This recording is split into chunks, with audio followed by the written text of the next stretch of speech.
Роман Николаевич, мен музыка оққанда мына далалар титреп тұра албай кетем да.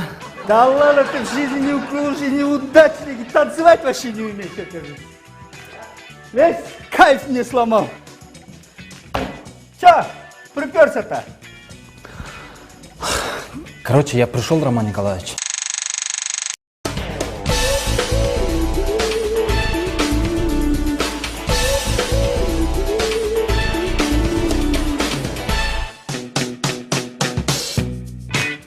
Кыял. Садя, Джипара деген бар ғой. Ошо жака? Кандайча, жанагы жыпарбы? Жиндоолгучу ал кызда. Вообще, говорю, адам катары жагабы деп атам. Чоң түдүмөз. Кыял. Туура эмес түшүнүп алган турбайбы? Эми нормальный эле кыз. А эмне сурап калдың антип? Жөн эле. Куз да мага жакпайт да ошол. Жана анекдотто бандинкалар бар ғой. Өзүн күзгүдөн карап, суктанып, түшүнтүрүшөт го, эми ошол үчүн жакпайт да. Иши өзү да кичине 99 экен. Өзү менин иши жоктамынчу. Нейсиң? Жөн эле. Опа, вспомнишь, зараза появится сразу. Что? Я говорю, погода хорошая. Я не глухая, я все слышала. Жантан бери неге кулагыма сотуп тесе көрсө коңур шакташып отурган турбайсыңар мен жөнүндө. Айнура кетип эми мага асылып баштадыңарбы? Ну конечно, мне же больше делать нечего. Я пришел, Роман Николаевич. У вас просить одолжение. Можно, да? Ты уже спросил. Можно еще раз? Ты дважды спросил. Роман Николаевич. Ладно, шучу. Что за там? Рассказывай. Роман Николаевич, если сейчас моя жена придет на работу, не берите, пожалуйста, а? Если она сюда придет, үйдө деле мээм жеген жетишет да. Бияка келип да мээм жесе, менде мээ калбай калат, Роман Николаевич. Из последних слов я что-то ничего не понял. Я говорю, дома мозг кушает, это хватит. Здесь уже мозг у меня нету, не останется. Ну ты рассмешил. У тебя и так мозгов нету. Обижаете, Роман Николаевич. Короче, моя жена, работа не берите, хорошо? Я пошел. Опоздал, ты опоздал.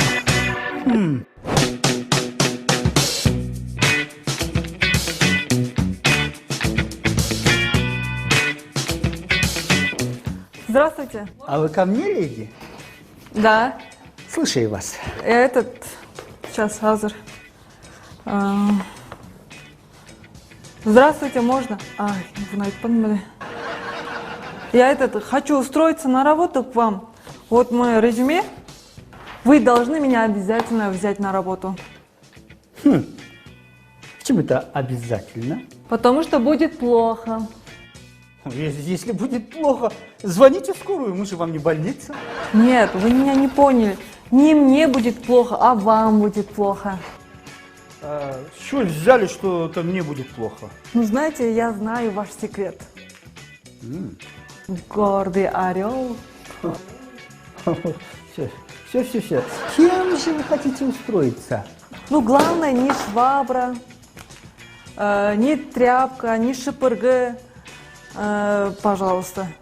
Ну, если вы не хотите уборщицей, так кем же хотите быть? Я умею шить. Шторы, одежду могу шить. Ну, у нас телевидение. Нам не нужны швеи. Ну, тогда другую работу. Вы должны меня обязательно взять на работу. Ну, раз вы не хотите... Я тогда буду делать ваш шантаж. Вот ваша жена придет и жар птицу вам устроит. Все, понял. У нас как раз бухгалтера нету. Как насчет бухгалтерии? Ну, хорошо. Бухгалтер так бухгалтер.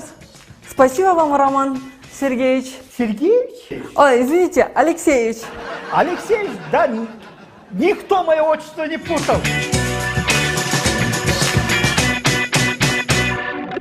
Сайрош. Сайрошка. Сен үйдө эле отура берсең болмок, убара болбойчу. Жыргап, диванда, тукум пышырып жейсиң, кант жейт элең. Сериал көрөт элең, жыргап. Мына, как раз мына азыр экөө бол ойноп калды, сериалың башталат эле. Мен сериалды дистен эле көрүп алам, интернеттен эле көрүп алам. А вот сен каякта жүрөсүң, ким менен жүрөсүң, чын эле директорсуң, мен аны көрө албайм да дистен. Болуп, Сараш. Ким болуп орноштуң буяка? Уборщицабы же ашканага? Эмне сразу уборщица, ашкана? Же мен эмне тамак жасап, үй жыйнаандан башка эч нерсе билбейт деп ойлоп атасыңбы? Эми айтпайсың эми жөндөн сурап атам. Бухгалтер. Ким? Бухгалтер. Сараш. Сенин кесибиң башка да. Ооба, тигүүчү. Ну, а тигүүчү менен бухгалтердин айырмасы асман менен жердей. Сен жардам бересиң да бул жерден. Кач.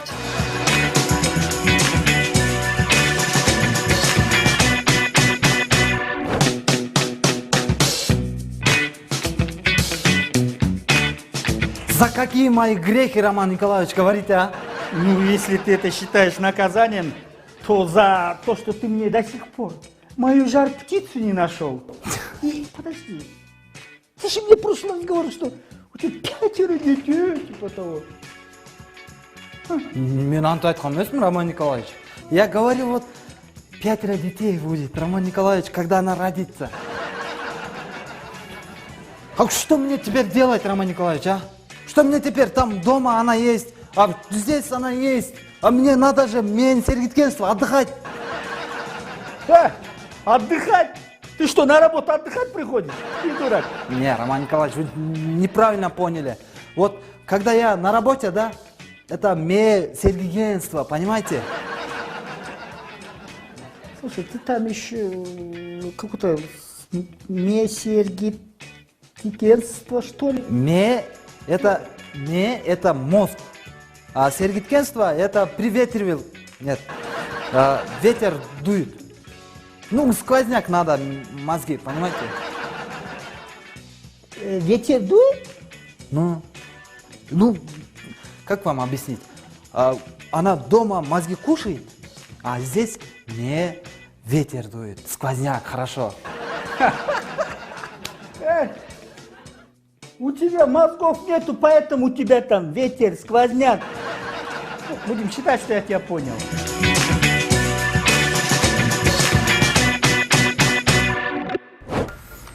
Да, Замир попал. Да. Не сладко теперь ему придется. И мама кофе мен шоколад демалып келип берет. Не кылсам экен эми? Несі болса дағы Сайкошаны бияқтан іштен кетіріш керек. Замир, саламатчы. Отыр, кел. Азыр курсак ачты. Кел отура кой, кел. Кел отур. Азыр курсак, мен азыр 5 минутта азыр. Ал кел ком азыр. Замир айтат ба, билесиң бе? Мен аялым көргөндө коркуп кетти, замке дей калат деп. Алмаштырып тур. Өзү карабайсың. Сайкош жаным, сайкош деп жүрөт. Ошону айтсаң. Сайкош! Күтіп қалған жоқсың ба? Мынаке. Оба! Приятного подавления. Эмне дейсиң? Тамаң татты болсын дейм. Сумочка жоғасың мүчі. Жок, рахмат. Болып тұрғанда. Жей бер, мен жұмыштарымы өтіп келейін. Жебейм мен мындай.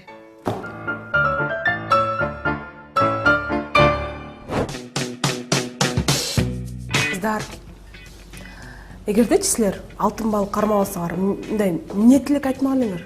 Мен деген кечке Талия 7 кошелек демекмин. Дайыма. Алтын балык алмаштырып албай, пожалуйста. Ички Талия 7 кошелек. О боже. Сизчи кыял. Менде гендерлик теңдүүлүк. Кыял, эмне келесиз? Ушунтип эле гендерлик теңдүүлүк болбой атат, эле ушунтип эле капа болобуз. Кыздар, биз деген коомдо өзүбүздүн ордубузду эркектерден кем эмес экенибизди көрсөтпөсөк, болбойт ал. Далилдешибиз керек. Мына мисалы үчүн Алия Руслановна профессионал болсо дагы, аны аял болгондугу үчүн жумушунан ылдыйлатып салышты. Туура эмес да бул, туурабы? Жок, мен антип ойлобойм. Бул жакта просто түшүнбөстүк болуп калды, кыял. Вот, ошол түшүнбөстүктүн курмандыгы болуп атабыз биз аялдар. Биз деле мисалы үчүн эркектерден кем эмес, мамлекетке, коомго өз салымыбызды кошо алабыз. Туура айтасыз, кыял. Мамлекетибиз башынан кыйын мезгилдерди өткөрүп жатканда, Курманжандатка деген апабыз чыккан. Кыргыз кыздары, кыргыз аялдары дүйнөнүн эң мыкты аялдарына кирет. Мына мисалы үчүн Роза, Нур, Роза Исаковна Отунбаева. Ну, ооба Роза деген аты бар айымдар, алар аябай күчтүү айымдар болушат. Биздин мамлекетте кыздар салыштырмалуу гендердик теңдүүлүк жогорку орунда турат, жогорку сапатта. Мисалы үчүн аялдар деле эркектерден кем калбай жогорку билим алганга укугубуз бар. Жакшы жумуштарда иштегенге укугубуз бар, туурабы? Мыйзам боюнча негизи. Бирок ушунун баары могу Роман Николаевичке окшогондор келип алып гендердик теңсиздик деп бузуп салып атпайбы? Такыр туура эмес ушул. Ушул жөнүндө ойлонушубуз керек. Кой, да, ойлонолу, менин жумуштарым бар.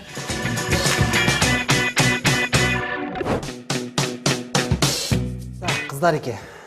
Роза гүлүм, жыпар гүлүм. Мен сеники эмесмин. Болуп, бирөөнүн роза гүлү, бирөөнүн жыпар гүлү. Иши кылса силердин жардамыңар керек болуп атат. Мен аялымды бул жерден жумуштан кетириш керек. Турамай эле кой, Замир. Мен сага жардам бере албайм. Тем более аялым менен связан. Мен үй бүлөлүк чыр чатактарга такыр аралашпайм. Эми кыздар, мындай кесиптеш катары жардам кылып койгулачы. Көп жылдан бери чогуу эле иштейбиз го ушул жерде. Мен директор болсом, айлаңарды көтөрөм. Шоколад алып келип берип турам, гүл алып келип берип турам. Анан дагы Болдучу, айладан депутаттардан жаман болуп кетти. Слушай, Замир, эгерде ушуну чын айтып атсаң, мен сага колуман келген жардамды берем. Мен дагы. эми көрөбүз да, мен директор болгондон кийин ойлонуп көрөбүз да. Замир.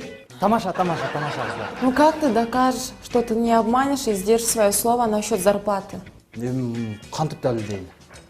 Могу кагазга жазасың. Эмне? Фио, мен, Роза Менен Жипара. жардам берсе, так, ген директор болгондо алардын зарплатасын 100 000 сомго чейин көтөрөм. 100 000 сом? Давай, жаз. Роза, сен чектен ашып кетип аткан жоксуңбу? 100 000 сом деп. Анда мейли 150 000 сом деп кез. Кыздар, мен 3 жерге ген директор болуп иштесем деле 100 000 сом таппасам керек. Жыпарчыка, Замир экөөсүнүн жардамыбыз кереги жок экен. Курсак ачты, жүрүп барып тамак ичип келесиз. Кыздар, болуптур. Жок дегенде мындай 20 000 сом дегилечи. Анда 30 000 сом. Болуптур. Силерге да жок, мага да жок. 27 000 сом. Йо, батыраак жазчы, ладно. Антон Сайраканын келип каласың. 27 000 сом. Анан деп жаз. Анан Күнүгө Роза менен Жипарага шоколад менен кофе алып келип берип турам. Эгерде мен жазган убадаларымды аткарбасам, өмүр бою Розага кул болуп өтөйүн деп. А я что, лысая? Ладно, өмүр бою Роза менен Жипарага кул болуп өтөйүн деп жазасың. Анан мойка колуң бар. мейли. Жаза берейинчи. Зато аялым жумуштан кетип атпайбы. Болом. Анан Эмнеден баштайлы, Замир? План кандай? план. Кыздар, мен силерге ишенип отурам го. Силер алдыңар го милдетти мени. План жокпу сенде? Вот Замир, эмне эле мынча неудачный десе сеничи? Любой ишти баштаарда план болуш керек. План болсо иш да болот. Мейли, бирөөнүн роза гүлү. Анда мындай, Замир, сен аялың тигүүчү болуп иштейт, Ооба. Бухгалтер жак жумушту такыр түшүнбөйт да, 0. Эртең мен ооруп калдым деп шылтоо таап жумушка келбейсиң. Аялыңды жумушка кетиресиң, аялың чыгаар менен төшөктөн туруп бетиңе маскировканы кыл. Уктуңбу? Маскировка? Замир, маскировка эмне экенин билбейсиңби? Билем. Жинде болсом да ушунчалык дейсиңби? Анан сен комиссия болуп бизди текшерип киресиң баарыбызды. Силер дагы? Замир, мен тамашалаган жокмун. Болуптур анан. Короче, бизди текшерип бүткөндөн кийин бухгалтерский барактарды алып кел деп айтасың. Бухгалтерский бумагалардан, бул туура эмес чыгып калыптыр деп чыр-чатак чыгарасың бая жерден. Анан сенин сайкоштун жүрөгү түшө ошол жерден. Ну, она в общем сама уволится да по своей воле. Анан кийин в общем дальше импровизировать этебиз, Жипара. Рахмат. Бирөөнүн роза гүлү жана жыпар гүлү. Бирок рано не радуйся, мы можем передумать. Сайкош, сени бир текшерейинчи. Үйдө көчтөрүмдү бардыгын бир алайынча таң. Кагаздар эле эмес. Бүт бутунан баштап башына чейин бир текшерем да. Күйөөңө жаман сүйлөбөй жүр. Ар дайым ысык чай берип жүр деп текшерейинчи. Так, сенби? Кана? Турчу?